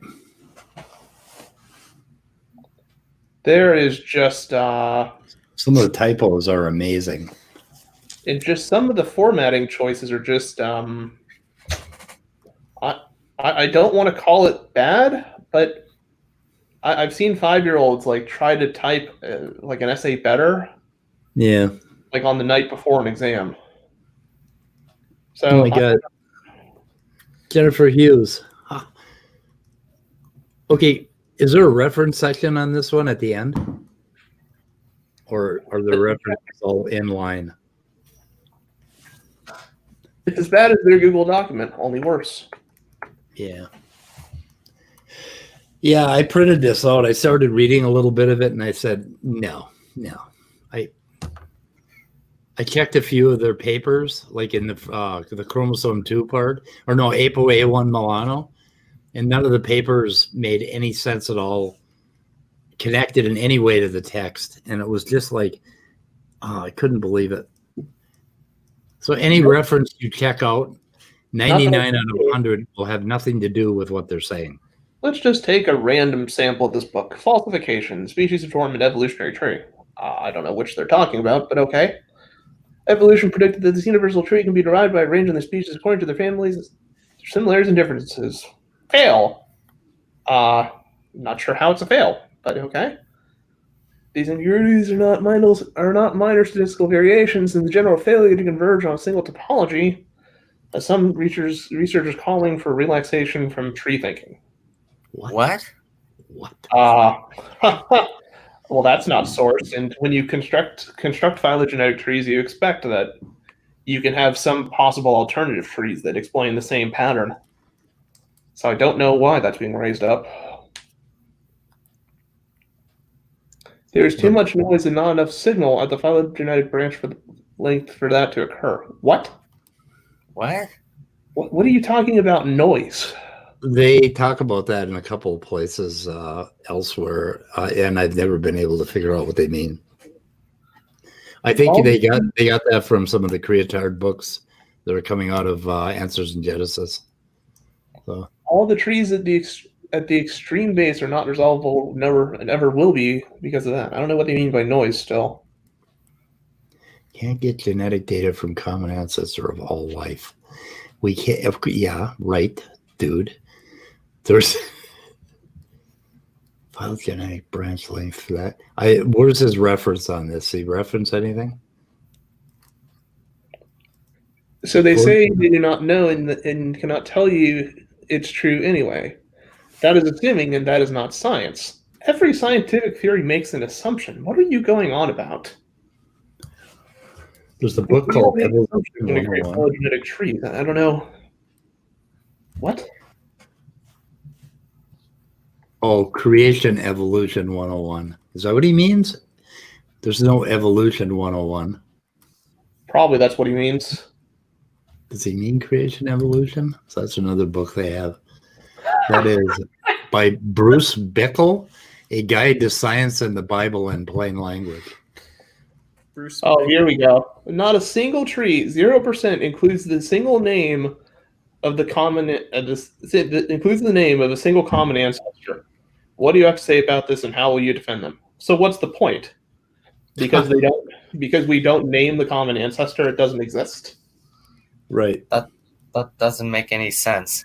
Well, that's what Jungle Jargon was telling me the other day, that we don't even know what those common ancestors are, and how do they draw that tree? It's like, and I asked him 9 times. I said, okay, are you saying that there are no facts behind that tree? And he wouldn't answer me. It kept going on and on. That was on Smokey's channel. I talked to Jungle. Oh, I saw that. I didn't get around to watching it though. Yeah, it was an interesting little talk. We actually got along fairly well. He wasn't, he was tolerable. Smokey's a good moderator, so Smokey don't take no crap from his people. So standing for truth, or is this under Team SFT? Missed another Smokey comment. I keep not paying attention to my chat, and I really feel bad about that because people show up and I don't acknowledge them. Hey. Raw muscle. Oh yeah, a raw view raw muscle. That's a. Is this what you ordered? Young Earth creation model. No, that's a different one. What is that one? Maybe I wonder if I have that. Is that the one that just came out? No, I think that's a new one. Called the Young Earth creation model. Creation model. Using the word model implies that it has testable predictions. Yeah. Oh hell! This it has 1,206 pages. Are you what? Where do these people find the time? They're Oh, okay, that's why. I can definitely understand why now it's 1,206 pages. Especially if, wow. Okay. Why are all What's these it on? books formatted this way? Archelion, Elasmatherium. oh my god. You have to try. I mean, and really try hard to like. It's this formatting to be this bad. Oh, they're arguing. I'm just from the pictures of larger extinct megafauna. I'm assuming this is the argument of like everything before the flood was huge. Probably. I wonder if there's no way that the Brain Trust would argue that like the Jack Horner's chameleon or some chameleon is like a baby triceratops. That's what Kent Hovind believes. Have y'all heard that? Yeah. They they're baby dinosaur or they're lizards that live for 1,000 years because they're genetically perfect or something. What? Yeah, they claim that dinosaurs are really lizards, but they lived a lot longer and their genes were better. That's why they got so huge. Okay, if you look up Jackson's chameleon, it's the iconic chameleon with like 3 horns that protrude from its face. And Kent Hovind claims that it's a baby triceratops. What? So, son of a gun. No Michael, language. Who's the author officially on this book? The one you ordered?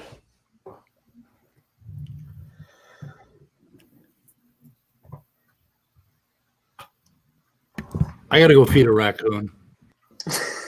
Oh, come on. This was your topic. Fair enough. Let me see. Can I search by author? I should be able to. Come on. Why is this thing being so gay about this? Oh, advanced search.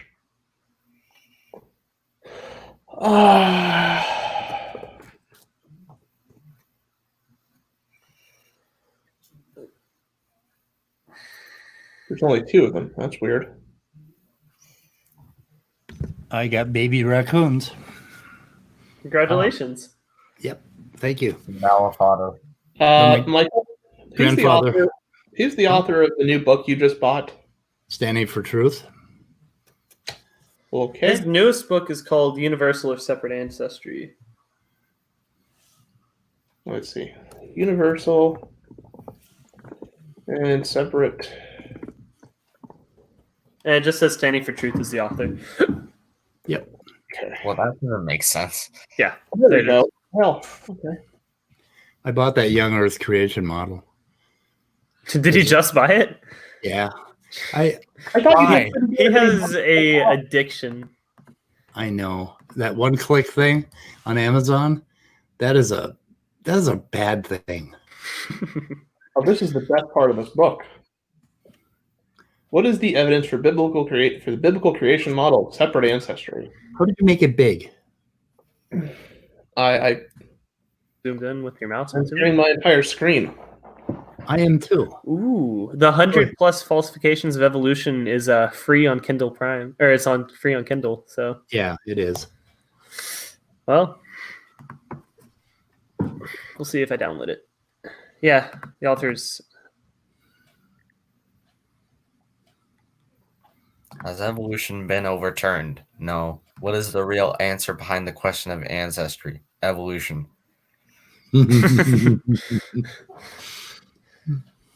Fascinating questions. This book is not good for anybody interested in these fascinating questions. Yeah. Remarkably, in this must-have book for all serious biblical creationists, just let that think in, Standing for Truth from Team SFT offers the irrefutable case for biblical creation, which functionally means it's worthless. The scientific data in this book is groundbreaking and amazingly consistent with the scientific Adam and Eve, despite even the most top-tier creationists not having a model for doing that yet. But that's okay.